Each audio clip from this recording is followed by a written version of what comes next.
Can I just ask the panel to join me on stage as I introduce you to be time efficient, because there's going to be a lot to say over the course of the evening. Just to say a little bit about why we're all here, guests of the amazing team here that Dustin has put together at Pioneer Works, but obviously to talk about Joop van Lieshout and Atelier Van Lieshout, his artistic creation. And I think it's fair to say, you know, there are many extraordinary things that have happened at Pioneer Works, but certainly none of them have been more extraordinary than this absolutely gobsmackingly huge, heavy, impressive, terrifying metal structure, the blast furnace that anchors the exhibition. And it's a testament to the power and size of that sculpture that it makes everything else look small, but it isn't. Even the clock itself, if the blast furnace were not there, would be one of the most monumental sculptures in New York City at the moment. So this is obviously an artist of great ambition, and as I said in my review, an artist who's distinctively unreasonable in the way that he goes about his business. And I think that the justification for that, as we'll no doubt talk about, is that he's coping with some of the key issues of our time, which should unnerve us and make us feel unmoored from our ethical and aesthetic bearings, and that's, to me, what he's getting across in the work. So to help me talk through those topics, I have this very distinguished panel with me on stage, beginning on my far right with Paula Antonelli, my dear friend Paula, curator at the Museum of Modern Art. And Paula just told me that she just celebrated her 25th anniversary at MoMA last night. So can you give her a round of applause? Joined MoMA in '94 and is currently not only curator in the Department of Architecture and Design, but also founding director of research and development. And that idea of R&D powerfully animates all of her projects there, including her most recent exhibition, Items is Fashion Modern, which included 111 items of clothing, all iconic and fundamental to our lives in various ways, which was in October 2017. And she's just opened the next Triennale di Milano entitled Broken Nature. And also is working on various publications, including one called States of Design. Next we have Anwar Alavi, who is a professor of economics at the Graduate Faculty of Political and Social Science at the New School, and also associate editor of the Cambridge Journal of Economics, and member of the macro modeling team at the Levy Economics Institute of Bard College. And if we're very lucky, we'll understand by the end of the evening what macro modeling is.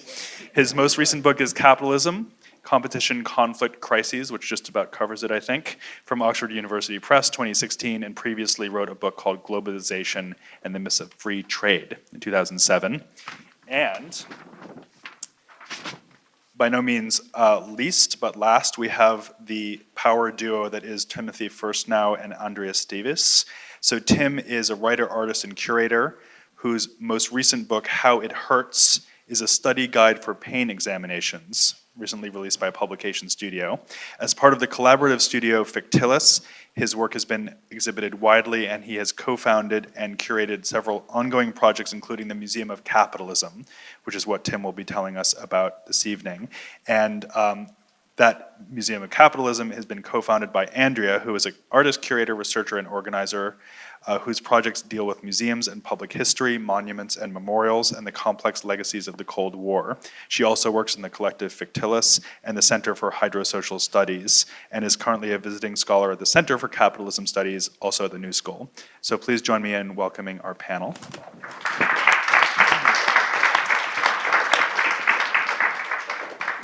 And we're going to begin by Tim and Andrea explaining a little bit about the Museum of Capitalism, and then similarly we'll hear from Paula and then Anwar about their work. So Tim and Andrea, please take it away. Thanks. Thanks. So we actually wrote this out to make sure we would keep this very brief and keep as much time as possible for questions and discussion. Yeah, since there's so much going on in this show. Also, I just want to point out, I love it when we are framed as the Museum of Capitalism ourselves, as if Timothy and Andrea are the Museum of Capitalism. It always kind of makes me laugh. But we are here as founders and curators of the Museum of Capitalism, which is an ongoing curatorial framework that takes the form of a museum that memorializes the historical era of capitalism. The idea came from a talk that the British political theorist Alex Callinicos gave in 2010, in which he recounted a recent visit to South Africa's Museum of Apartheid and speculated about the eventual existence of a similar Museum of Capitalism. We heard his talk and thought it might be interesting to open such an institution now. And in case you're wondering, we got Alex Callinicos' blessing later. So we're not really experts on capitalism, although we're maybe becoming more and more of that. We are artists and curators. The initial Museum of Capitalism was opened in 2017 in Oakland, and it has since traveled to Boston. It made a quick stop at the Headland Center for the Arts, just north of San Francisco, and we're really excited to be bringing the museum here to New York, and as was mentioned, we're visiting scholars at the Center for Capitalism Studies this semester, working on a class and launching the exhibition in the New Schools Galleries this fall. And so rather than show you images of a Museum of Capitalism, we've prepared a few slides that show connections between our work and what's on display here, while also summarizing a few things we might have a chance to go into more detail about later. Also, if anyone has to leave early, we wanted to give you a few giant text slides that you could tweet in proof that you were here. And it really is giant. The other reason we don't show images of the museum is that in addition to being a series of physical specific exhibitions, it's also an ongoing conceptual exercise in considering what kind of a thing capitalism is, its boundaries, etc. And through answering the question of what would be in a museum of capitalism. In answering this question, one is forced to get at those boundaries, and so rather than answer the question for you, we like to let it linger a little bit, but we might be able to talk a little bit more about that later. We also want you to come see the museum in person.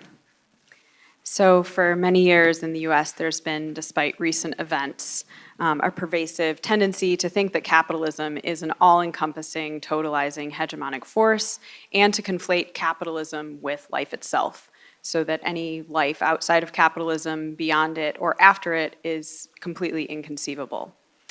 The alternatives that are envisioned by popular culture usually consist of collapse, catastrophe, ruin, and so on.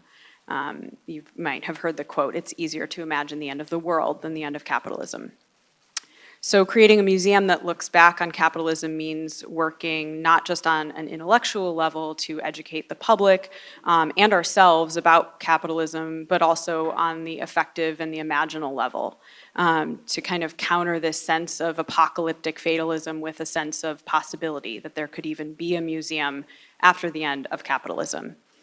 And again, it's sort of to put it another way, it's sort of saying that after the end of capitalism, it won't necessarily be the end of everything.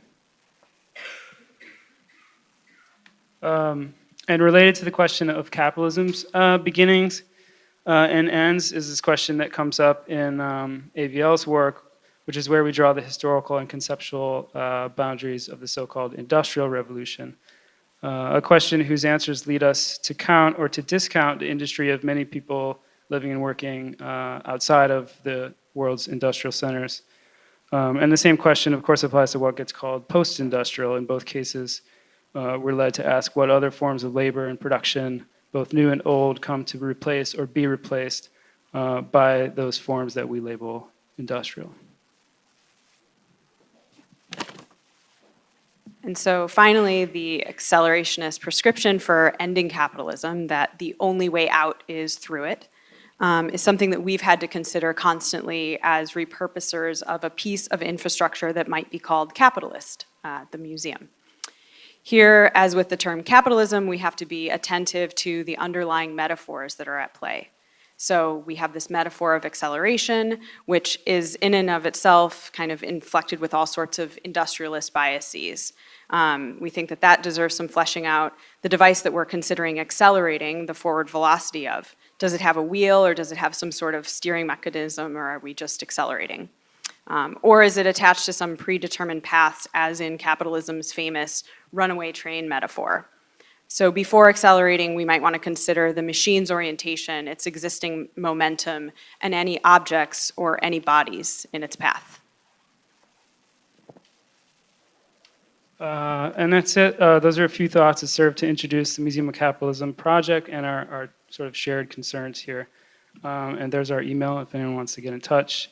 Thanks to Pioneer Works for inviting us. We're really looking forward to an interesting conversation tonight. Okay. Thank you both. I think it's fascinating to think of a museum as a way of establishing a kind of exteriority in relation to capitalism, so a way of standing outside it. And we have now the happy and somewhat coincidental segue of going to a curator at a very large and physical museum. So there's a bit of a contrast here. So Paula, can you tell us a bit about your recent activities? Oh, sure. I had prepared something that was not about me, but I will just talk about something pertinent that I'm doing that's pertinent to the exhibition. I just opened, as Glenn told you, this triennale in Milano that's called Broken Nature. And it speaks about, the end of things a little bit, what also Joop talks about. And it postulates that through design, because I'm a design curator, we can design a better ending for ourselves so that the next dominating species will remember us not as complete morons, but with a little respect and maybe even tenderness. And so I really like the kind of destructive and also reconstructive and the rebirth, the death and rebirth that exists in Joop's work is something that's always fascinated me for the long time that I've known him. And we were saying before, he's a little bit like Hellboy, he's at the same time a destructive force, but also a really lively and vital individual, and his art is equally so. But tonight, what I wanted to discuss and to celebrate Joop with was speculative critical design. It's a thing. And actually, for a while, it was called SCD, which is almost like a venereal disease, so I never used the acronym. But it is really... It's a discipline, and it's a bent of design that's always existed. Speculative critical design is something of the 90s and early aughts, but in a way, it's the same thing as radical design of the 1960s and early 70s, and it goes back to the avant-gardes of the beginning of the century. Architects and designers are always trying to postulate and to imagine a new world, and they are imagining it in different directions. Sometimes it's a utopia, other times it's a dystopia. And it's really also what Joop does. But what I wanted to show you were two projects of speculative critical design. One is by Michael Burton, and it's from 2006. They both deal with capitalism. At that time, a kind of naive time when it comes to synthetic biology and to the idea of biodesign, Michael postulated that synthetic biology and genetic modification could lead to an even wider distinction and separation between classes. So it was saying when we'll be able to augment ourselves and to change our bodies, the rich will be able to find new cosmetic rights, have their eyebrows grow really long, or just grow cilia on their nails so they can get the DNA of people. I mean, it's kind of naive and sweet. Things have changed so much, but that was the kind of imagination. You can gather the DNA and immediately get to know a person deeply. And instead, poor people would need to grow their nails in order to be able to gather more dirt and more bacteria and become factories of spare parts for the rich ones. So it was something that you would learn in design school at the Royal College of Art, which is really interesting. People don't think that designers think this way or study this way. They do when they have to pay a really low tuition. And at that time, the head of the department was Tony Dunn, who, together with Fiona Raby, has always been at the forefront of what design can do to imagine a future. So lately, they have come to New York. They are at the New School, and I was saying to Andrea that they should really meet them because they're made for each other. But one of the most fascinating projects that Tony and Fiona did is this United Micro Kingdoms from 2013. They thought of a future in which the kingdom, and they had a map that looked a little bit like the UK, was divided amongst 4 groups, 4 tribes. And here's why I thought it could celebrate Job, because he also talks about tribes. So the tribes were, authoritarian at the top of the diagram, libertarian at the bottom, and then left and right. And we have the communuclearists, the digitarians, the anarcho-evolutionists, and the bioliberals. And you see them here. Authoritarian, so we have, I never remember the name. Let me start with the communonuclearists, so top left. This is a society in which there's communism, but it's communism not of poverty or of basic needs. It's a communism of luxury. These are people that live on nuclear power and they produce it all the time. And since they are very dangerous because they produce this nuclear power, nobody wants to live next to them. And they live moving on this train that never stops and that takes the danger within all away all the time. So they had imagined a whole life and means of transportation for all these different tribes. The second tribe is top right, the digitarians. The digitarians live on data and on the marketplace. All they do is crunch data, measure things. They are consumers. I banned that word from my vocabulary, and I think that also Tony did, but here it's really consuming finances and culture and consuming everything they can. And they move around on these beautiful little pastel-colored cars, electrical cars that move according to the market. They change around depending on tariffs and metrics, and everything is measured and everything is computated. They are run by algorithms, not by governments, and they don't really care because their life is very dependable because of figures. At the bottom right, you have the anarcho-evolutionists. We are in libertarian territory now. The anarcho-evolutionists have refused any kind of technology and have decided to focus on the body. The body is where everything exists that is needed. And they have developed their muscles and augmented parts of their body to match their needs and only their needs. So they have new creatures that are like the hox, which is a horse and an ox at the same time. Then there's the person that moves only by running. So it's all about refusing technology and augmenting the body. And last but not least, the bioliberals. The bioliberals are at the bottom left, and they are a society where synthetic biology is at the center of everything. So it's about growing objects, growing buildings, growing abilities, and they use these means of transportation that are very stinky because they have anaerobic bacteria that produce gas that then is used to move the vehicle. So this is a whole, there's also a great website. You can find it, unitedmicrokingdoms.org, and the whole beautiful fiction is built upon these objects. And that's what designers sometimes do, or at least they used to do during the SCD period. They used to build scenarios to think of the possible consequences in the future of our choices of today and to make them tangible or at least understandable through objects. I think that it would be wonderful to have an exhibition sometimes of imaginations of the future through objects and to put together works like the blast furnace that is so powerful and so absolutely blasting with instead small electrical vehicles like those to see what the conversation could be. Thank you very much, Paula. That's a great contrast to what Van Lieshout does, of course, and yet there are many similarities as well, a kind of future projection. But I love the idea that what Dunn and Raby are doing is something between a science fiction film script and a personality test. It's kind of this very interesting combination of techniques. Okay, so now we have the opportunity to hear from an actual expert in capitalism, guys. Don't get that chance very often. So Anwar, please. So I wrote a book in 2016 that took me 20 years just to write.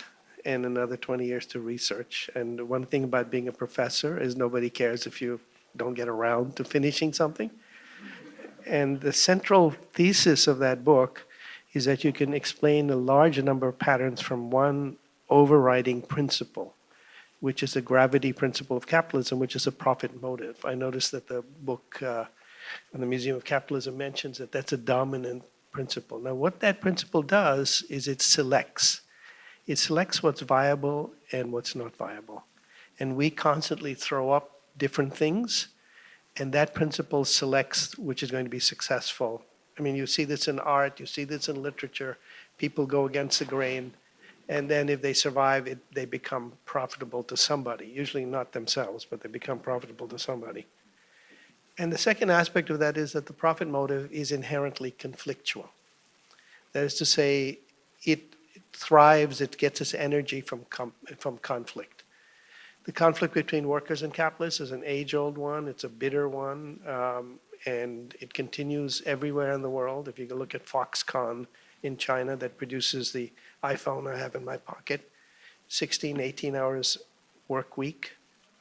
People hemmed in like hens used to be or chickens used to be when Purdue was in charge of chickens, and sometimes people commit suicide from just the pressure, unrelenting pressure, and that produces a really marvelous and powerful device that we use all the time, but in these conditions. That's not an accident, because profit comes from reducing costs. The other aspect of profit is competing. Firms try to kill each other, and that's their job. And the successful ones emerge as being more powerful until they're taken down by others. And the third is expansion. Profit goes everywhere. We are at a point now where literally our body parts, our genes, our cells become raw materials for new profitable things. And one of the questions that was asked was, what about chicken of the future? You know, can a non-biological device can lay eggs? But actually it's the other way around. 3D printers can now produce organs. I follow a company called Organavo, which is making livers from a 3D printer. So we're already being incorporated. And why do they do that? Because it's profitable. They don't do things which are not profitable.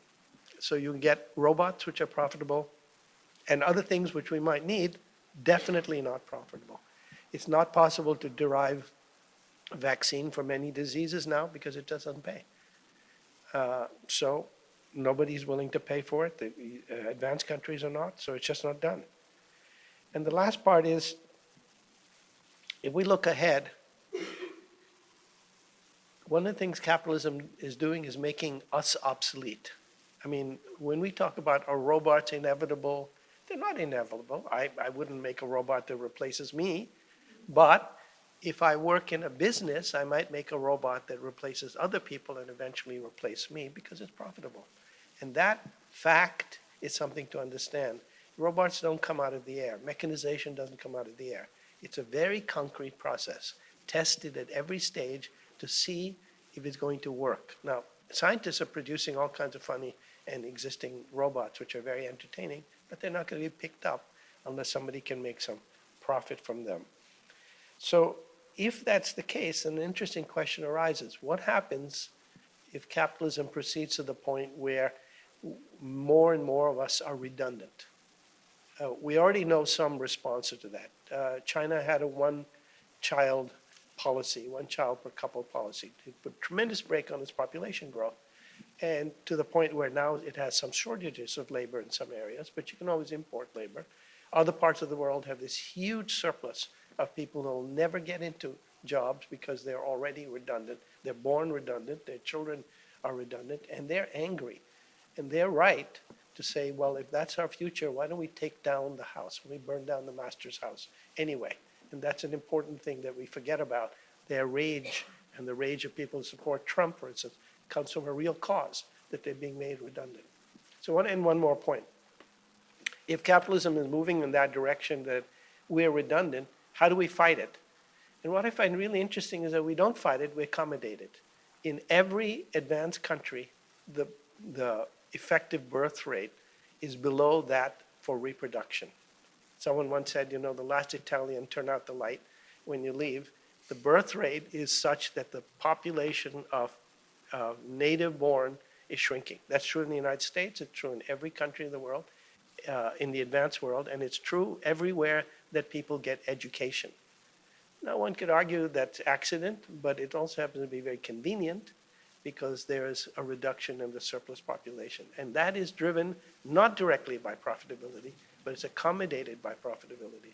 Because some people will get jobs and others will just remain in that surplus heap.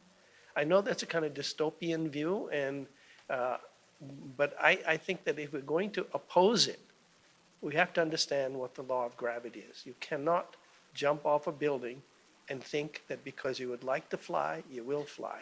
You have to figure out how to do it. I saw, and let me end with this, I saw a movie once, I think it's called The Robe, but it may not be. And in them, it was terrible, Charlton Heston, I think, it was one of those awful movies that they made in the 50s. And in this, there is a magician, a wizard, and he performs great tricks. So great that he becomes the central figure in the kingdom. And at one point, he's going to perform the greatest trick of all, which is that he's going to leap off a tall building and fly around it and come back. Now, being a magician, and if you know how magic is done, of course, that's not how he's going to do it. There's a steel wire, he's going to go around. But he gets so carried away with his power that he says, okay, I'm not going to need that. And he leaps off the building, and then he falls and dies. And I love that ending because that reminds us that there are laws to which we're subject. And if you want to get past those laws, you have to attack the source of them. You can't just say, I'm going to jump off and fly. Thank you.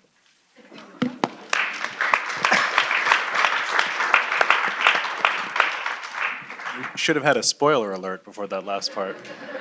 And I also just wanted to say that if we do ever come to the point of having the last Italian, Paula, I certainly hope it's you. This is the kind of conversation that can make your internal hard drive shut down quite easily because the scale of what's being discussed is so vast. And I think that is one indication as to why the exhibition here is what it is, because it participates in the vastness of the thing that it either critiques or perhaps simply responds to. We might get into a question of whether we think of this as a critical practice or not. But I just wanted to first point out something that you can all read, which is the title, CryptoFuturist and the New Tribal Labyrinth. And that broadly refers to two bodies of work of Van Lieshout's. But you'll notice that both of them involve an element of mystery, confusion, and hopeless, destinationless, possibly even purposeless movement.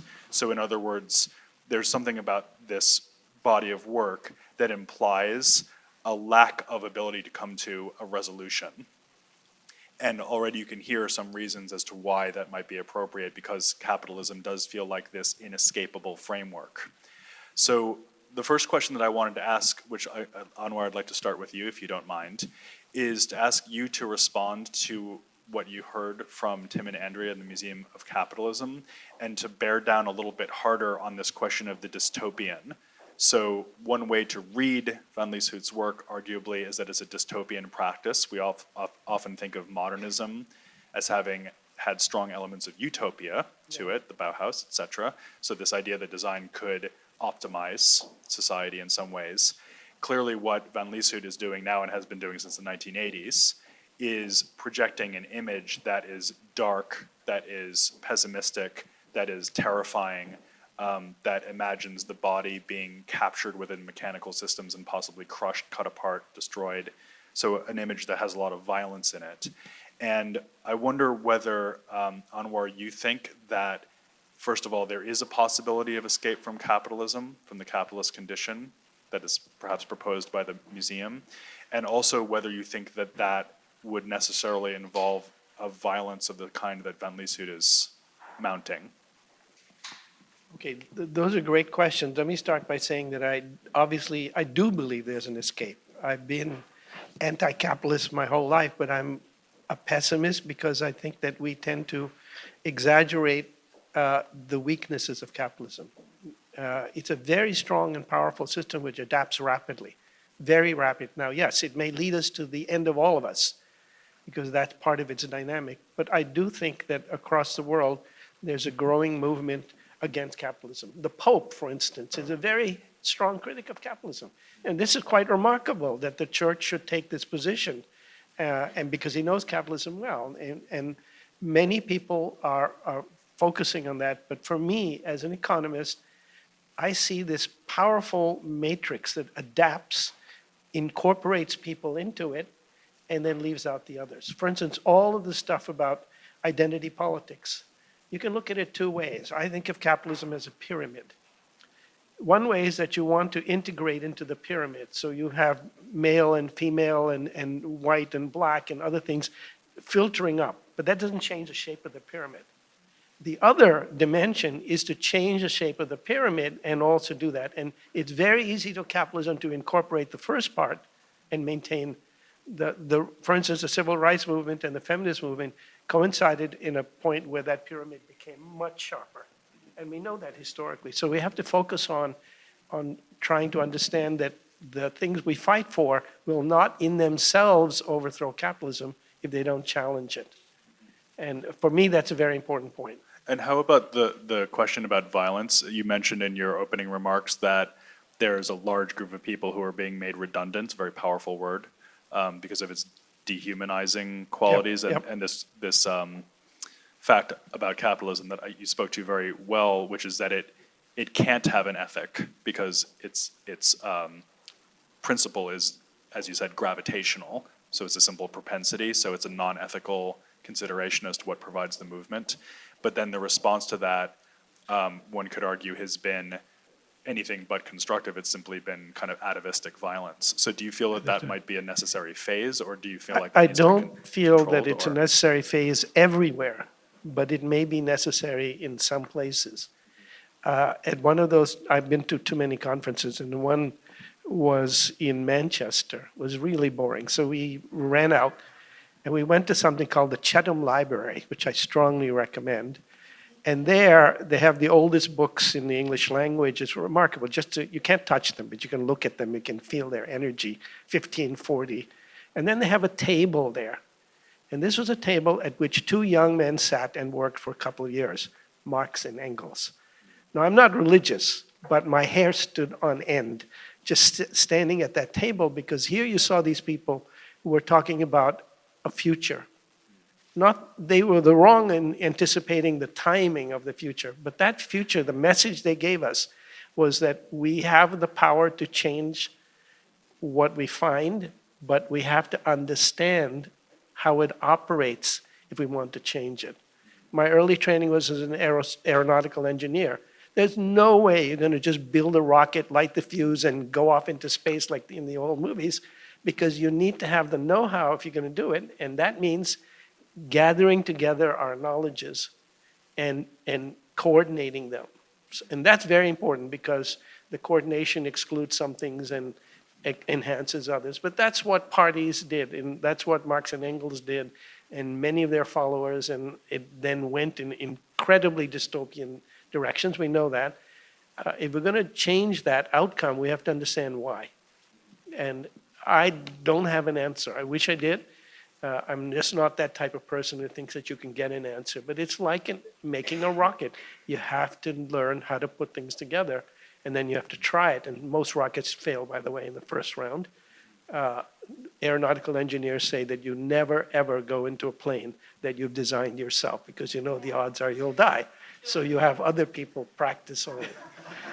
So, yeah, I take Sounds like a they're view. capitalists as well then. Exactly. Capitalists do the same thing. But I think that we can do it. We have to bring our energies together in such a way that we are realistic. Mm-hmm.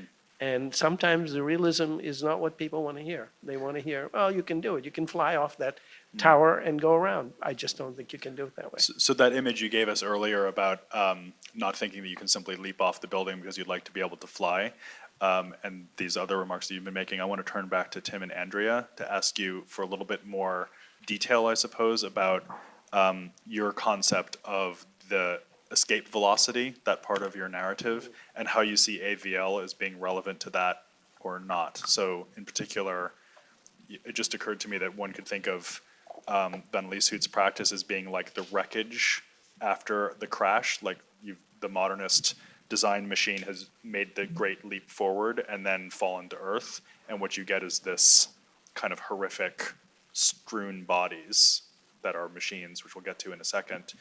But I wonder what you both would say about what you're hoping for, and again, whether you conceptualize that as a process that's going to involve trauma, violence, destruction, or whether you might position yourself, possibly even in one of these quadrants behind us. It's funny that this is still here, right? Because it's like you're still being asked to decide which you are. Are you the flatulent potato or the large-thighed runner? But what do you two think about that complex of issues? I mean, I'm hoping to avoid strewn bodies. That sounds really bad to me. I don't know. I want to be the potato. I forget what they are now, but like. The bioliberals. Okay, all right. I don't know. I feel like there were a few questions in there. Yeah, and I'm still thinking about all the stuff that's been said. I mean, it's so many like rich connections already between this like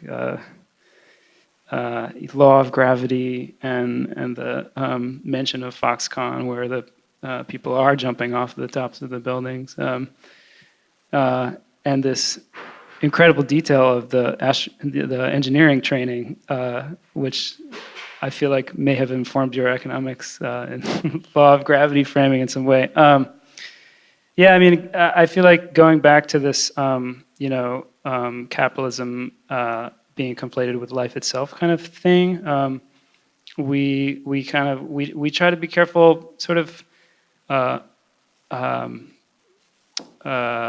with the sort of metaphors we use, and I mean, part of the project, the Museum of Capitalism, is about has a genuine educational aspect. We try not to be too didactic in our sort of museum presentation, but it's there. But part of that is not just a sort of dictionary definition, but the connotations and the feelings around capitalism. And part of that is the way we talk about it and the metaphors we use.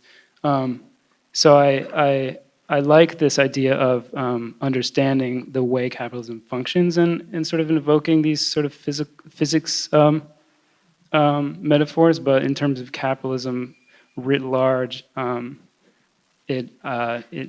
gravity seems like a really hard thing to fight against, and so I think we need to be careful about sort of forgetting that it's a system that's been designed, right? It's a sort of technology, and it can be redesigned and designed according to different values. I don't think there's time to get into sort of what exactly our values are and redesigning it tonight, but I guess I just would respond by just with that kind of that reminder. So Andrea, can I return to something you said in your opening remarks, which was that if capitalism can be conceptualized as this vehicle that's accelerating, runaway or not, there's this important question as to whether it has a wheel. I think it's a really nice way of framing it. Could you just expand on that a little bit and maybe, again, talk to this question of whether you feel like there's a way of achieving this escape that doesn't involve a kind of casualty list, doesn't involve the collateral damage that Van Lieshout seems to in some way be fascinated by, that dystopian instinct. Yeah. I mean, I think with the Museum of Capitalism, like one of the things that we focus on in the project is, again, just seeing capitalism, like seeing that it is the thing that is there, and again, like Tim said, that it is designed. I'm also not a religious person, a bunch of atheists up on stage here, but I was actually really pleased when the Pope started talking about capitalism, because honestly, in the short time we had been doing this project, in the beginning we would sort of talk with people about, we're artists, we're working on this Museum of Capitalism, and the minute that you say capitalism, particularly in this country, in the United States, people are extremely uncomfortable. I think now, even less so than maybe 3 or 4 years ago, but in the beginning when we started working on this project, like there wasn't even a sort of starting point where people could talk about capitalism, let alone talk about sort of like what it is and where it's going. I mean, one of the things that we collect as the Museum of Capitalism is capitalism. We have a large collection of capitalisms, and one of the things that we're always thinking about is the way in which capitalism has now become, splintered into all of these different ideas of what it is, right? So it's like conscious capitalism or philanthrocapitalism, and I think there's been a lot of attention paid to the ways in which capitalism could kind of become a better version of capitalism, which is centering itself still on capitalism, which at its heart, I believe to be a sort of oppressive and exploitative system that you can't just make it better and then pat yourself on the back and say everything's going to be fine now. I mean, I think this kind of gets to the idea of the pyramid. So, I mean, when we're talking about a sort of like the runaway train metaphor, I think part of it is kind of gets back to what you were saying, that in so many cases, like the sort of reform of capitalism or these different forms of capitalism still become kind of part of the same old system that as we know it. Kept on thinking of compassionate capitalism. Compassionate capitalism, exactly. Compassionate conservatism as well. Paula, I'm really tempted to just ask you about the Pope, but I'm not going to do that. I'm the fifth atheist here, so I mean, but I can tell you one thing. As a child, I was able to go into the Pope's apartments. The Pope, they have emeralds that are big as ostrich eggs. So they might say that they're against capitalism, but they could do a lot to end it, and they don't. Yeah. So I wanted to ask you a question about design's future orientation, which is something you've already touched on. And I think it might be good just to reinforce the point, which has been implicit so far, but maybe not explicit, that capitalism itself is, of course, fundamentally future-facing. So in addition to having these principles of gravitational attraction to profit that Anwar was describing, there's also this expansionist, accelerationist model.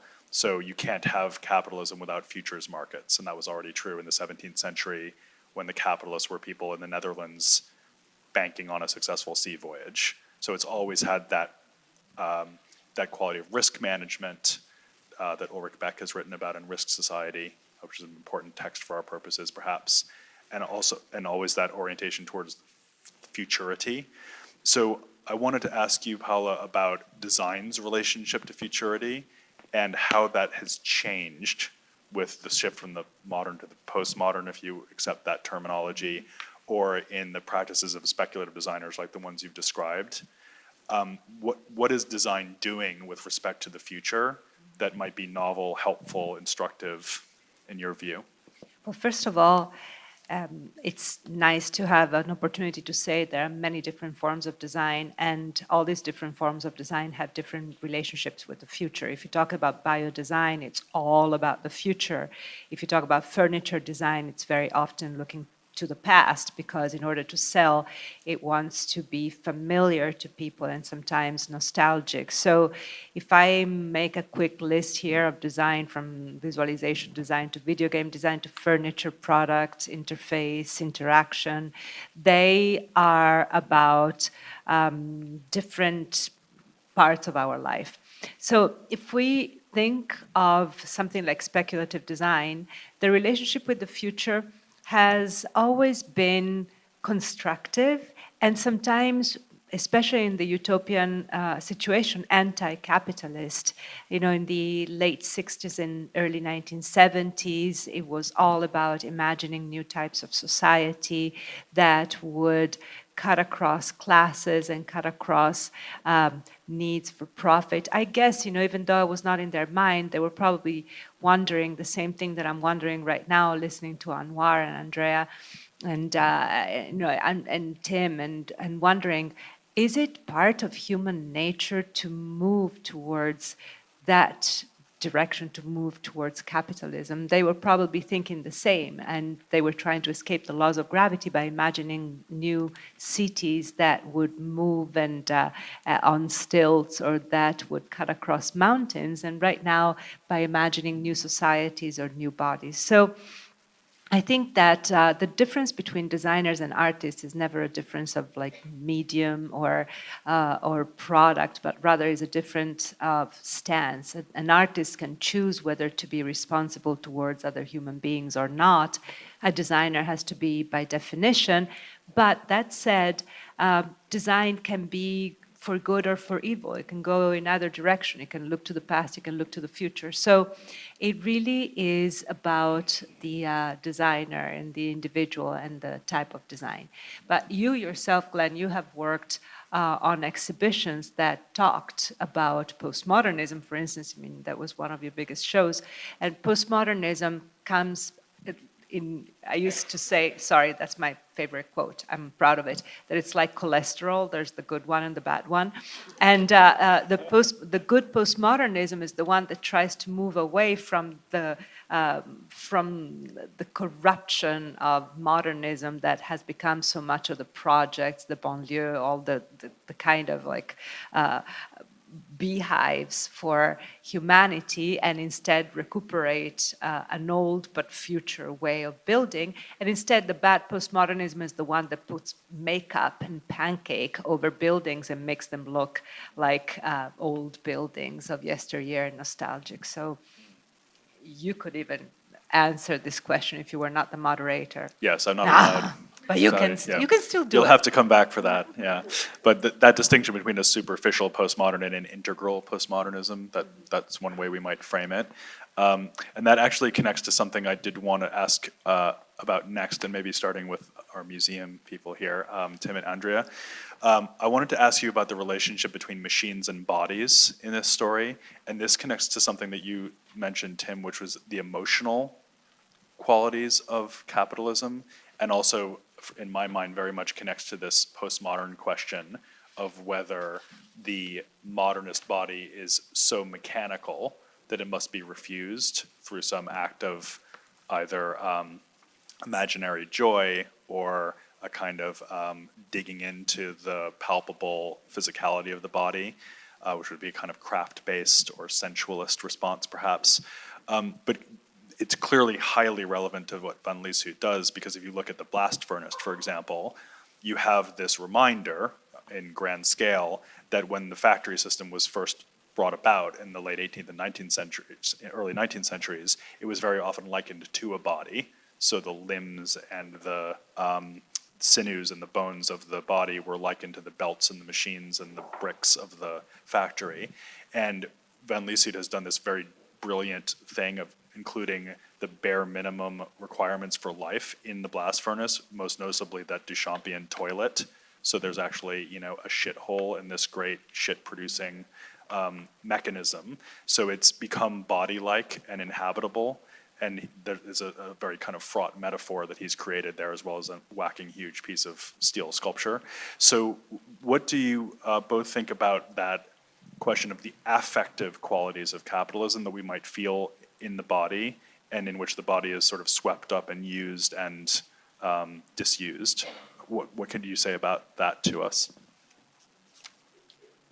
I'll let you chime in, but I was just going to say, I think one thing that was really interesting for us when we did a tour of the exhibition is that Van Lieshout mentioned that around the blast furnace, if there were enough space, that it was designed to actually include the bodies, right? And the bodies are completely cleansed and absent from this exhibition.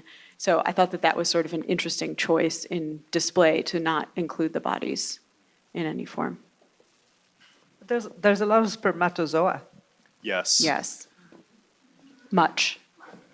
There's a kind of, there's an interest in sort of the generative genitalia, sperm, egg biology. That's another, in other words, it's not just a machine aesthetic, it's also a biological aesthetic, and a lot of the work is about mating those two things together, a word I use advisedly, mating. Tim, what do you think about the body question of capitalism? Yeah, I think, the body here we're talking about metaphors again. The body is also used as a metaphor for bodily processes for like the economy and also the environment. Yeah,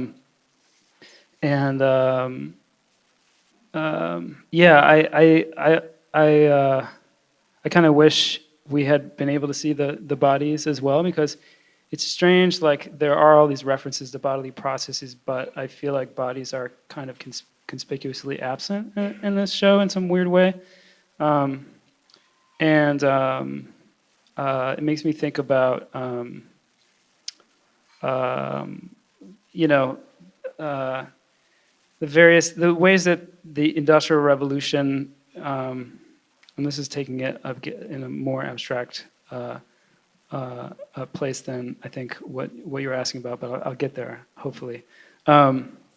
The ways that these kinds of big revolutions and periods and forces interact with bodies, and we've talked about this a little bit already, but often in like really unexpected ways. So I like to point out sometimes how the cotton gin actually, was this piece of technology that sort of ironically led to the like vast increases in slavery, which had been sort of on the decline.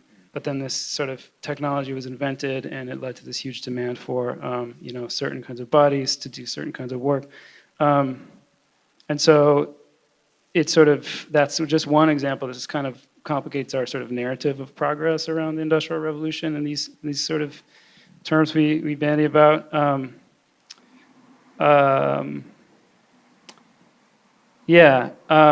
I mean, we sort of think about museums as a sort of piece of infrastructure, as Andrea said, and the exhibition as a kind of like technology. And so a lot of our thinking is around the sort of actual feelings that a body can have in a space, kind of.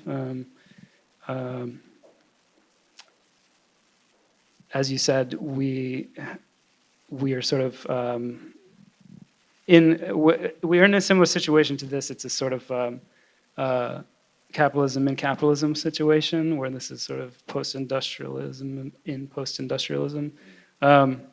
And so how exactly that plays out in our exhibitions, it's it's a really tricky kind of dance, but it's an ongoing kind of question for us, I guess. Andrea, do you want to add anything about the emotional qualities of what you're seeking to do in the Museum of Capitalism, or indeed the emotions that are propagated by capitalism itself? I mean, sure. I'm trying to think. There's so many things. I mean, I think one of the things that that we really try to do within the Museum of Capitalism. So the museum is largely made by artists, right? Like most of the exhibitions are sort of artists that are developing pieces as installations, and many artists are thinking about like bodies, right, and the sort of like direct labor and kind of their emotions that they have experienced, but many times it's very personal for people. Like they worked on an assembly line and they're making a piece about that, or they worked in fashion in China, like in a sort of factory situation, and they're making a piece of that. So I think in the way that it sort of like aesthetically gets translated to the exhibition, it's really about sort of like putting the labor sort of like back in the Museum of Capitalism, and again like documenting this as something that is very much a part of capitalism, even though in our daily lives we're so separated from the actual bodies that make our stuff in many cases. Yeah. So that quality of alienation is something that happens in the consumption phase of capitalism as well as the production phase. Right. Yep. But Anwar, I wanted to ask you about the question of the body in a producing context, and the image that leaps to mind for me, which is a cliche but a vital one, is that image of Charlie Chaplin on the assembly line, and then the motion of the wrenches enters his body and can't stop. So could you talk to us a little bit about the embodied qualities of capitalism? How does that factor into your understanding of it as a phenomenon? That's a very important point, because historically, capitalism transforms what is a tool. You use a hammer to make something, and that's the point of that Charlie Chaplin sequence. He can do things, but he gets incorporated into the machine, and he becomes the tool of the machine. And so that inversion where the tool is now the regulator and the human body is subordinate to it and ever insufficient to the power and potential power of the machine. That's historically been true. One by one, mechanical functions human functions get replaced by machines. And now we have, I'm a teacher most of my life. I'm absolutely positive one of these days I'm going to show up and the school is going to say, we've replaced you with this robot, and everybody's going to go, yay, it's great. So that's a nightmare, yes, but it does show up once in a while. The other thing I want to talk about is the seductive nature of the system. It's it reaches out to each of us in a way that captures us, even though the effect may be bad, even though we collectively recognize the effect.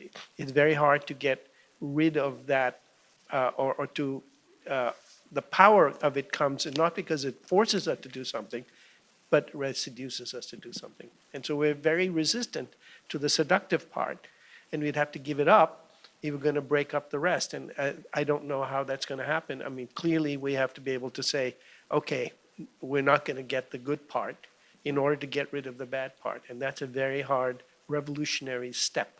Mm-hmm. And I don't know if we're ready at this point, but we should at least think about it. Mm. I'm reminded of this possibly apocryphal thing I was told recently, that people of a certain generation, like my age or above, press a doorbell with their finger, and people much younger than me press it with their thumb. Have you all heard this? Because they use the thumb all the time. And I was just thinking that's so much like a 21st century version of Charlie Chaplin. And as we know, one of the sinister genius things about Facebook and so on is that they're rendering us all into workers without our conscious permission. Paula, I just wanted to ask you to comment on this machine body thing, and if you don't mind, could you talk about it in relationship to the exhibition? Because I'm always wary when we have this fascinating abstract discussion that we kind of leave the work behind a little bit, which actually if Joop were here, he might be totally happy with that, because it's sort of generating the conversation. No, definitely. But I wonder what it looks like to you, particularly around those questions of body-machine relations. Before I talk about the exhibition, though, I have to talk about somebody else's work, because I kept on thinking about it, which is two other designers that happen to have been students of Dan and Raby, Revital Cohen and Tur Van Balen. They did a beautiful piece that I'm happy to say is in the collection of MoMA that's called 75 Watt, which is supposedly the energy that's produced by a factory chain worker. So they went to Shenzhen and found factory workers that were amenable to work with them and a choreographer from the Royal Ballet in London. And they put together a choreography that was meant to produce an object, but the object exists only to enable that choreography. So it's this strange, it's like a Charlie Chaplin of today. It's after all the changes that have happened, the disillusions, the crisis, and maybe a hope for the future. So it's a beautiful piece. So if you want to, you can look at it online, pieces of it, or you can look at it in October when we reopen the museum, because I'm going to put it in the galleries again. But that said, I feel, thinking before what you were saying about the exhibition being dystopian, there's something funny. I always find Joop's work utopian instead of dystopian, because he finds joy in the kind of muscular destruction and rebirth of the objects. And I can see all the weldings. And today I was asking Natalie, does he do the weldings himself? Because I can see him welding and moving. And it's not something necessarily masculine. It's just the vital energy of making and unmaking and then remaking again. So, of course, I think of Fritz Lang. Of course, I think of Charlie Chaplin. But I don't feel that the human body is in a lesser position or an inferior position. I think there's a lot of human power in those objects and in those constructions. Maybe he's not so much Hellboy as the Incredible Hulk, like Joop Smash. And in fact, I'm not sure if you picked up on this, but the reason for the clock, as if it needed a reason, but the pretext for the clock is that it drives destruction machines. And of course, there's a very obvious reference there to capitalism as creative destruction, the famous Joseph Schumpeter definition of capitalism. And that leads to my last question, which I think, Anwar, I'd like to pose to you first, just so you can give us a context for this, which is about the post-industrial condition, not the postmodern condition, although it correlates to that to some extent, but the post-industrial condition. And Tim, you already mentioned that we are in fact in a post-industrial situation here, because this building, Pioneer Works, used to be an industrial infrastructure production factory, particularly relating to railways and all other very heavy-duty metalwork. So had you been here 100 years ago, it would have been too loud to have this conversation, and it would have been producing all kinds of pollutants and many tons worth of finished metal goods that would then be shipped out across the country. And here we are in this more symbolic, discursive mode. So in a way, we are actually performing the stage of post-industrial condition right now, at this moment. So we better talk about it. And Anwar, I wonder if you could talk a little bit about that question of what happens when capitalism arrives arguably at a new phase. At least that's one way it's been modeled, moving from the industrial to the post-industrial, and how we should understand that. Also maybe whether there are other phases beyond that. Well, let me start by saying that we're not in a post-industrial phase if you look at the world.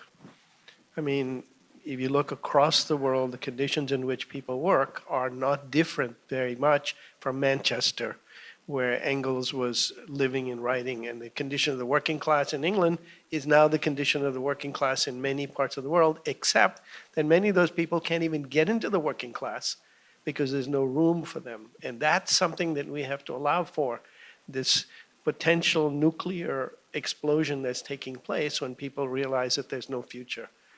We've always been conditioned to believe that at least we move up because this is a developed country. And more people, even in this country, see a post-industrial in a bad sense because they're going to be left behind of something they really want to be in the industrial society. And that's an important thing to keep in mind. Now, we can imagine that on the other side, a system or society, a situation in which some of us have tremendous benefits from industrialization.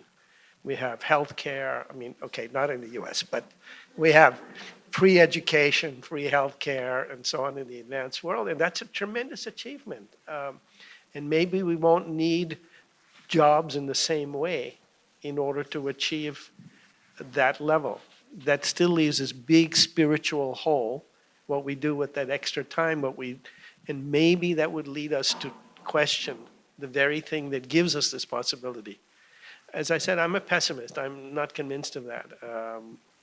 There's this wonderful Woody Allen movie in which he goes, what is it called, where he goes into the future by accident. Sleeper, right. He goes into the hospital here in St. Vincent's, and they cut him up and they mess him up so badly. They stick him in a freezer and he wakes up 200 years later and everything is different, except that you notice that there are only a few people and they're all very privileged. You know, everything is done by machines and so on.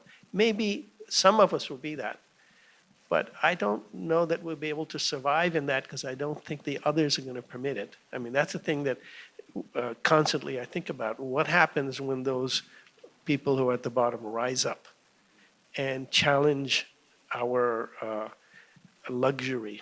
Again, I tend to think in movies. There's a movie with Matt Damon, a terrible movie. But anyway, the point is that...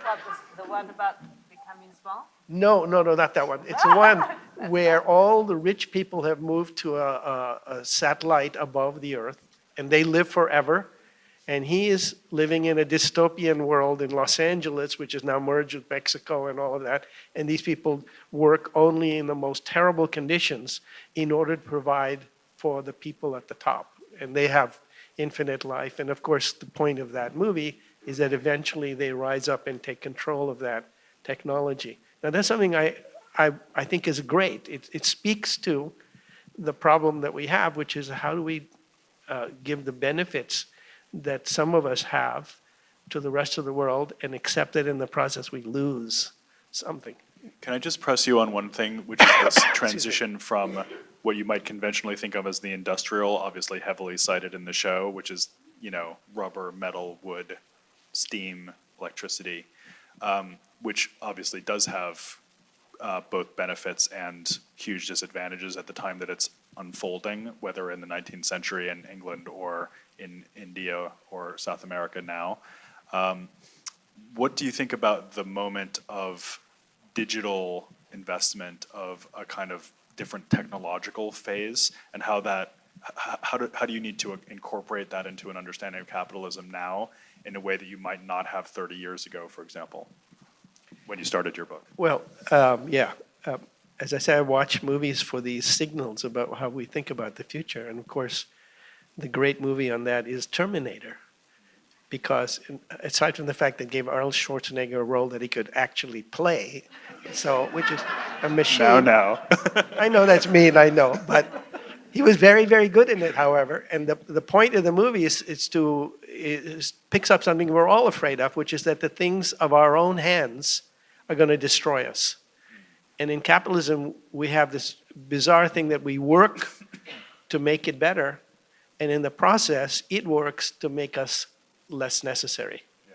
And I think that's a fear that is a valid fear, and I don't have any sense of, I don't think a good outcome will come from that unless we can interrupt that process. Mm-hmm. And to interrupt it, we have to be conscious that we have to give up something to interrupt it. It's not going to happen from our just keeping what we have. We're going to lose something. So your way of thinking about the post-industrial then ultimately comes down to a question of mass redundancy. That's the principal concern that it raises for you. Well, also the environment, the destruction. And again, movies pick this up. They pick up our fears and give them back to us. And that's a constant theme of the future being devastated, and because we didn't act soon enough. And again, it's not we. The machine that's driving us to this against our will is profitability. They're gonna drill in the Arctic because it's profitable. They will warm the globe because it's profitable. And there's no they there. Everyone individually is doing, there's no cabal of people.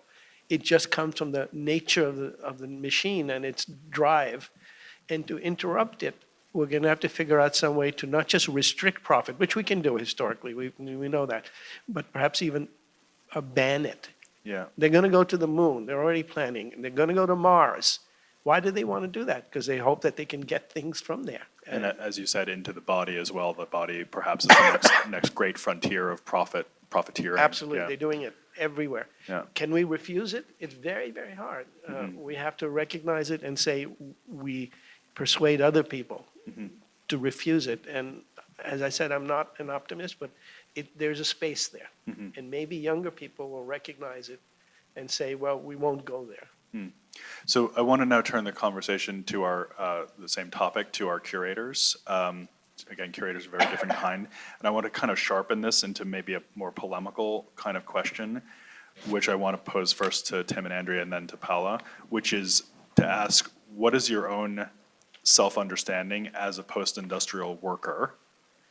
And the way that I would frame it to you, Tim and Andrea, is that, as we've just heard, there's a problem in fighting against capitalism, which is that there doesn't seem to be any conscious agent or a certain group or cabal of people that can be combated, because of the things that need to be critiqued are forces, broadly speaking. And if one person stopped doing it, somebody else would do it instead.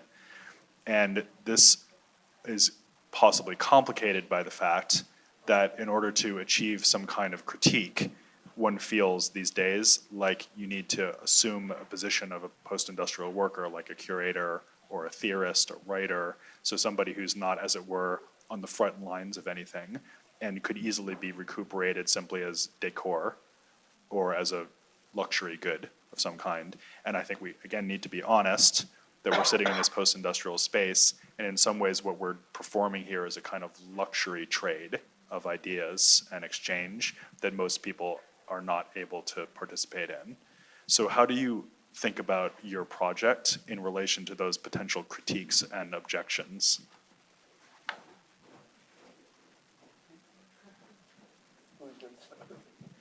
We usually just talk over each other at the same time, so it's very weird taking our turns. Yeah, I mean, I guess I have to start off agreeing that we're not yeah, we're not in post-industrialism if you think globally, kind of, and like furthermore, there's still industry happening in the sort of post-industrial places, and there was before, as we've sort of referenced, some of the pieces referenced this kind of like more artisanal production and stuff, and so part of the sort of like end of capitalism is an end of everything thing is really thinking through what pieces of infrastructure we can critically assess and repurpose for non-capitalist or post-capitalist or anti-capitalist purposes. We take, so for the Oakland exhibition, did anyone see the Oakland exhibition, the Museum of Capitalism in this crowd? Okay, one person who was in it, so Okay. you don't count. We take kind of like, for lack of a better word, an intersectional approach with a nod to Kimberly Crenshaw, and this idea that also another sort of like thing that's been great as a reference for us actually is another New School person, Nancy Fraser, who has this idea of the background conditions of production and the sort of boundary struggles of capitalism, and so. What she means by that is that we tend to think of the sort of like properly economical or economic domain as sort of not including things like the environment and things considered externalities, but also politics and sort of the ways that the economy is inherently political project, and so we sort of find some of the most interesting anti-capitalist activity now. The third thing that Nancy Fraser sort of calls out specifically is sort of domestic, like labor and sort of gender work, as not typically being accounted for in the sort of historical version of economics. So for us, some of the most inspiring anti-capitalist struggles might not frame themselves that way, but they're around things like Black Lives Matter and certain environmental struggles and things that are happening at those kind of boundary struggles with the way we even conceptualize capitalism in the first place, and sort of connecting the dots between these things that traditionally haven't been very well connected. So it's like looking at the blind spots of capitalism as the forms of redemption or the possible sources of redemption in some ways. Yeah, I mean, she actually uses this metaphor that comes from Marx, who talked about the hidden abode of production, and he's talking about the sort of labor that's creating the value. And she's saying, I'm going to go behind Marx's hidden abode to the even more hidden abodes of these things that aren't properly economic. So we see our role as kind of helping to make those various struggles legible as struggles against capitalism. And providing a platform kind of for artists who are doing work about those things, but also activists and other groups and educators. Wow, that's like my favorite idea of the night so far. Andrea, do you want to say a little bit more about that? And I do want to push you a little bit more, because it's fun to push. I do want to push you more about your own stance as people who are possibly, again, operating in this way that's rhetorically opposed to capitalism, but in fact, very easily commodifiable within it as another way of satisfying desire. Yeah, I mean, I think, again, part of the goal of the project is to help sort of visitors to the Museum of Capitalism develop a sort of body of knowledge that they can use, but also to be a space of organizing and to be a space where a lot of people can kind of come together and actually think about, have one space that they step in where we're not asking them to like pay for a ticket or whatever. Like we're not asking anything except for that you suspend disbelief for a minute and think about what would happen if capitalism were over, and start to see that like that actually might not be a super terrible thing, right? And then through that process, I mean, a lot of it is highlighting things that we believe and that the artists that are involved believe are necessary conditions to actually end capitalism. So, instead of just bodies that are operating machines? What if the bodies that are operating the machines actually stop the machines? I was trained also as an engineer. I worked as an engineer for many years on an assembly line. Got my training on an assembly line where United Auto Workers like had some possibility of strike. Like, we are all workers in this room. We actually do have the power to stop production. Like, whether, no matter what anyone says, like, that is a thing that we are capable of. But today, like, our sort of like labor is so far divorced from means of production, like, we're so sort of outside of that we can't even really necessarily like think about it. So that is an example of something that I feel like within the museum, we want to make it clear that like this is a system that is designed and that is run by all of us, right? By all of us. I mean, I think the other thing about the sort of like post-industrial condition and kind of like thinking about ourselves is like, at the end of the day, we sort of can imagine these like utopias that are outside of it. And we were talking earlier about this quote. China Miéville says that we already live in utopia. It just isn't ours, right? So like this idea that like utopia is all around us, but it's a few people that have whatever jade eggs in their home that are the sort of like emerald eggs that are the sort of that are the kind of keepers of utopia. And I think that part of our project is from where we sit, trying to kind of break that down and understand the inherent structures within the system that we all live in. Okay, thank you.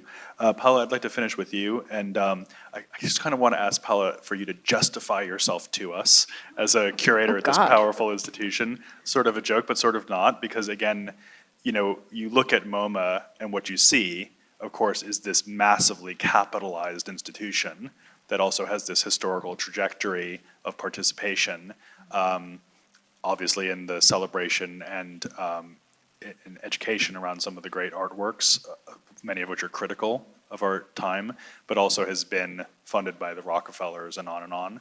So how do you situate yourself as a curator, like as a person, in relationship to these problematics that we've been discussing? It's so funny because everything that I was thinking as Tim and Andrea were talking was the opposite. So I was thinking of I conduct these R&D salons, and one many years ago was about culture and metrics. Because I've always felt that sometimes intellectual labor falls into into those cracks. It's kind of discounted by the capitalist society sometimes, and it's always, we don't have any kind of metrics to give politicians for their little talks, and so budgets are cut immediately. And at that salon, there was Andrew Ross speaking from NYU, and he was talking about artists and their intellectual labor. So I was thinking of curators in a way as being outside that system, but then inside, because, well, I had a theory once of the curator as geisha, because the curator is like kept by these powerful and rich people, but never really participates of that rich. And you're right. Museums like MoMA were founded, most of them by rich people, and sometimes robber barons wanted to clean up their act by giving to society. And we see that has not stopped. I mean, the latest vicissitudes at Tate Modern and elsewhere tell you that it's still the case. And I think that within societies like the United States, museums can exist only in that model because there's no support from the state. I come from Europe, and so do you, where museums are usually maintained by the government, whether local or state government, and therefore, like paying very low tuition at school, it gives you different degrees of freedom, but also different hungers and different instincts. So for instance, in Italy, there's a lot of laissez-faire in museums sometimes because the government is there to provide money. And so there's a little bit of laziness that does not exist here. But the problem here is that trustees change, and generations of trustees are different, the one from the other, with different interests and different ways to push the institution forward. So it's a long discussion, but I feel that MoMA is a powerful institution. I feel that I have power. I feel that my colleagues have power. And in many cases, we use the power the best that we can. I feel, for instance, that my task and my role is to help people sharpen their own critical tools. Yeah. That's what I think I want to do as a curator. I wish that people that are more disenfranchised, that have less money, that come from different boroughs, that come from different parts of the country, that have different color, different gender. I wish they came to the museum more often, but they don't feel that it's a place for them, and therefore they don't come. And that's the biggest problem that I have. But otherwise, I feel that curators have that slightly hypocritical, but also well-meaning role in a museum, in big museums especially. That's a fantastic answer. I was just thinking while you were talking, and I want to open the conversation to just a couple of questions in a second, but this image popped into my mind, which came to me when, Anwar, you were talking about the benefits of capitalism and healthcare and the rest of it, and I was just thinking about the image of somebody who's living, let's say in Kansas, just at the moment when electrification happens, and they're laboring on the farm all day, but suddenly they're able to read at night, and maybe the book that they read is Marx. And how do you understand that situation where capitalism is producing the potential means of its own undoing? And that perhaps is one way to understand the culture workers that we're trying to be, as fraught as that position might be. So thanks, everyone. Questions? I think do we have time for just a couple of questions? Is that okay? Yeah, please. And there's a mic traveling around. I feel like we've talked a lot about capitalism and like what might come after it, and it's also been framed in two very different ways. Like one sounds like this thing that is designed and could be iterated on, and we could like design our way through. And then you talked about it like this thing that's rapidly evolving and destructive, and it doesn't care about us, which implies two very different ways through it. Like one where we're all dead, and one where we've like iterated our way to a utopia. Like, what do you think that might look like? So it's you're a pretty asking big about, question, but so like you're kind of returning to the utopian, dystopian. Well, yeah, and like we're talking about capitalism and like how it's bad or good, but like if not capitalism, then what? And like how do we get through capitalism? Is it a redesigning of it, which like has been implied that we can't? It's inherently unredesignable because it will evolve itself, and there's this. Just to say, I didn't mean to say that. I think of capitalism like the AIDS virus. No matter what you do, it mutates, right? But it has been contained and will someday also be eliminated. It's just harder than we think because it's not a fixed machine. It's a very fluid set of programs, and we have to be able to understand where it can go, also prevent it from going to some places that we don't want it to. And that is a design problem. It's not a separate issue, it's a design problem, but you need to know how it works if you're going to design something to capture it and to contain it, at least. So I think it's possible. I just think that we need to spend more time observing what has already been done so we can learn from that. And some things that we're missing, by the way. I say this often, you haven't heard me before, but so I'll say it again. I'm very struck by the fact that all the attempts at socialism have failed to keep people bound to them.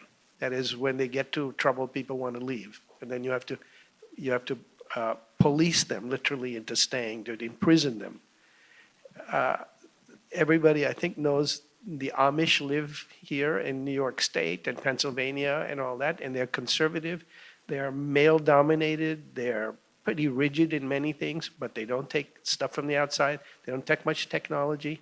They support each other. If anybody's barn burns down, everybody stops and rebuilds it because it's a collective thing. And they do something that I've never heard of in any socialism.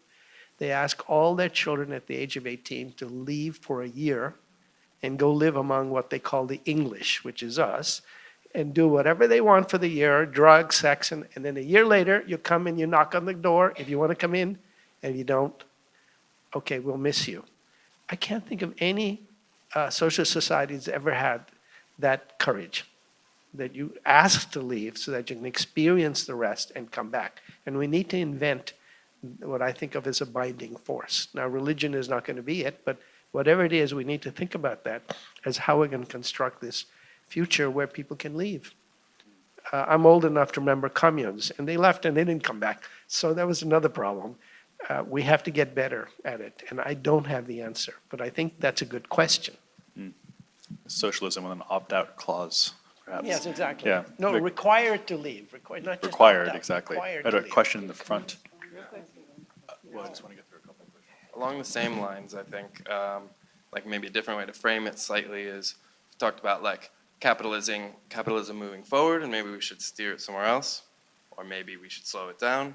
I think there's another theme of the future will save us, like this new schools of thought will develop something that we like, and then there's also pervasive thought of we've lost some things, we've moved away from some things in the past that we should maybe go back to. Maybe something like corporate personhood or something. So between moving forward or moving back, what parts of sort of the bleeding edge of current thought are going to potentially save us, and what parts of the past should we maybe revisit that can potentially save us? Tim, can you take that? Yeah. Wait, can I just or really Andrea. quickly, and then you can go.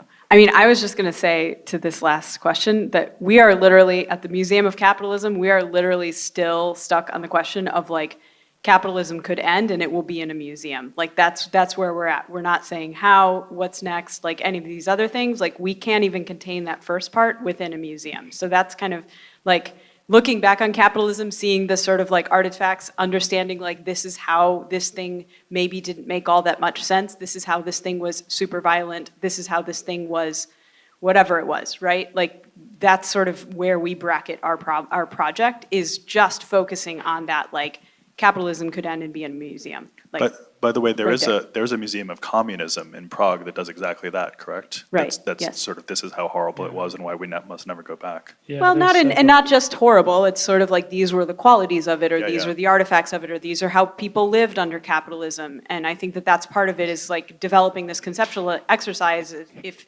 capitalism ended tomorrow, we all were asked to bring an artifact or an experience to the Museum of Capitalism, sort of like, how would you remember it? How would you explain it to an alien or a person of the future or whatever, right? Yeah. Yeah, we try to show the seductions of capitalism as well, because if we are serious about the project of, never again for this, what we consider a historical tragedy, we need to really reckon with what was compelling about it, right? Yeah. But since I was the guilty one for describing capitalism as something that it can be designed or redesigned, I feel like I just had to address that really quickly and bring it back to your first question in a way, I think, which is to say that I don't think it'll go out without a fight. And so it's not just a sort of privileged question of like, oh, we can top-down redesign capitalism. I think I don't think technology alone will save it without some people being expropriated, really, and some messy conversations and messy situations. I'll leave it at that. And Can I just pick up one theme from the question, though, which is also this question of slowing down? yeah. That's not something we've talked a lot about, and our panel is supposed to be about acceleration. So do you not put any faith in the idea of like the slow movement of trying to just put the brakes on in this machine? There's no brakes, like too late for brakes. Like No. sorry to break it to everybody, but yeah. I mean, climate, there's no slowing. well, I think that, capitalism doesn't need our help accelerating, but I like this question actually because it reminds me of some of the sort of trickiness in AVL's framing of the Industrial Revolution, like, and particularly the piece with the two talking heads. I don't know if people The have Mechanical experienced Turks, it. yeah. If you wait, yeah, Mechanical Turks. Thank you. If you sit for a minute with that piece, the sort of terms of this debate between, I think it's the constructivist, future-oriented head and the expressionist, I think is what he calls it, sort of past-oriented perspective. The sort of the terms of the debate seem to kind of like agree with each other in the sense that they come very much out of the Industrial Revolution, you know, this sort of romanticized return to nature kind of thing, and they seem to sort of, you know, flip two sides of the same kind of structuralist coin or something. And so I think, yeah, there's a lot of sort of like uncritical sort of industrial perspectives kind of coming out of that work, which I think now are sort of modern or postmodern or whatever it is, understanding of like the way that these sort of non-mechanic complex systems work, whether it's the economy or the environment. It's not as black and white, and there are things that we can recognize, people, technologies actually, that, you know, someone like Elinor Ostrom, who actually won the Nobel Prize for Economics, studying the way that people can collectively govern commonly owned property and resources like water, you know. Those are very old practices that I think we can learn a lot from and use in the future. Whether that constitutes slowing down or something, you know, I don't know. I'm comfortable with that, you know, the sort of committing to that kind of like metaphor. But whatever it is, I think it's useful. And I don't know. I think some things might have to slow down, some things might have to speed up. But yeah, we have the good and evil accelerationism as well, right? Left, right accelerationism. Cholesterol, postmodernism, and yeah. acceleration. Okay. Other questions? Yes. The red jacket. I wanted to ask, in terms of alternate methods of exchange of goods and services, which is a kind of core question for me about talking about a post-capitalist situation, is sort of thinking through in a more explicit fashion what are the alternate methods of distribution if profit is not a principal motivation. What are the motivations that drive humanity to do things such as enjoyment, having fun? Donna Haraway talks really interestingly about a way that biopolitics could be brought forward through thinking in a sort of optimistic, futurist way about ways of framing the present era as an age of a kind of positive, you know, renewal of a biopolitics kind of. So anyway, I just wanted to ask that, you know, that sort of basic question of motivations for an alternative system. Paula, can you take that one on? Me? Well, because I think about, because you work with designers so frequently and artists, and thinking about their motivations might be a way to start wrapping them. No, if I've been thinking also of that question, so I wanted to ask it to them, because really it's a little bit what I was asking also before, if I may. Is it really in our instinct and DNA to be that greedy, to be capitalistic, or can we be something else? Yeah. So yeah, Anwar. I'm writing a new book, which hopefully people can actually read, and I'm therefore When reading it comes out about- in 2049. Well, something like that. Well, you can't have everything. And I've been doing a lot of reading about the origins of our emotions and our behavior. I recommend a book, for instance, called Mama's Last Hug, which is about Mama, who's actually a chimpanzee. And it describes how chimpanzees, like children, have native impulses to share, to do things for others. If there's one in trouble, then all the young and even the old will go there to try to help them. They also have violent episodes. They have a male-dominated society, and the females can rise up to power, but they don't have the same. But the nice thing is that when we think about exchange, it's not the same thing to think about giving something with the idea of getting something back. That's an exchange. But to give something for the effect that it has on the person who receives it, or in this case, even the animal that receives it, that we know produces joy. We can actually test this, and because joy has certain chemical components. A feeling of empathy has chemical components, which you can measure. So we need to be able to think about the pleasures that we all have in doing things for other people that are not things that we expect to get back in return. And that's one of the things that capitalism extinguishes. We think of everything as a selfish exchange.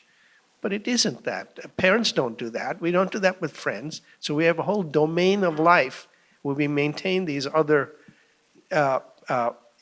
relations.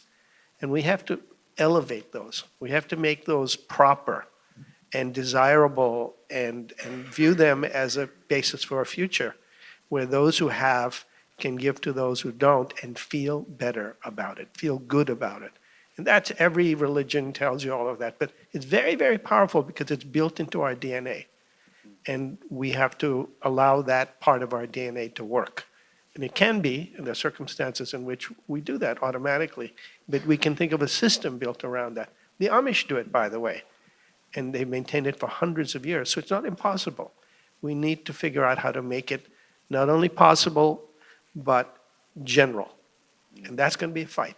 I don't know any other way. It's going to be a fight. Makes me think about Lewis Hyde's book, The Gift, which is Yes. very much a, explicitly extra capitalist model of the passage of an object from one person to another, and also the point you were making earlier about the abode that's outside of, because gift giving is so common within families, which is the kind of thing that capitalism doesn't seem to penetrate so easily. Maybe time for one more question? Yes. Hello. Is commenting on what you were saying right now. It's not so much of a question, but I wanted to share. It was in a documentary on stress, and there was this scientific who was studying like a group of baboons for many years, and how they were behaved towards each other because they're the most similar to humans. And one day, like a truck with poisoned food came through the field, and the baboons ran to eat that food, and they got poisoned, and like a third or a fourth of the population died. So he was like so depressed because all his subjects of study like had died, but suddenly time had passed, and he started to see changes in the dynamics of the group. And basically, the alpha male of the baboons, because are the more aggressive, went to eat and eat all the food. So the alpha male all died. And what happened is like the beta male and the women, like the group didn't have more fights, they were much more solidary, they would work each other, and that society thrived because those baboons, greedy, ate all the poisoned food. I heard that there's free pizza right under the wheel of that machine. Right. So men, how fast can you run? No, I'm just kidding. Exactly. It's a metaphor for capitalism. The baboons eat the poison. I guess warfare is actually a real world example of that, right? Yeah. So it's a true story. That was a great comment. I love that. I'm tempted to end with it, but I think we actually have time for one more question. So, yeah. Think about humans. I'm a mother, and I gave birth to my children in Israel. And in Israel, when you have a baby, they take away straight away, and they put it in a room with 100 other babies. And you walk into that room as a fresh mother, and you don't have to think through which one is your baby. So you basically just feel this like love and compassion towards all these potentially your babies. It's not like a Bluetooth that connects to a specific device. It's just general feel of care and love. So I think that the exclusion and competition is definitely a socially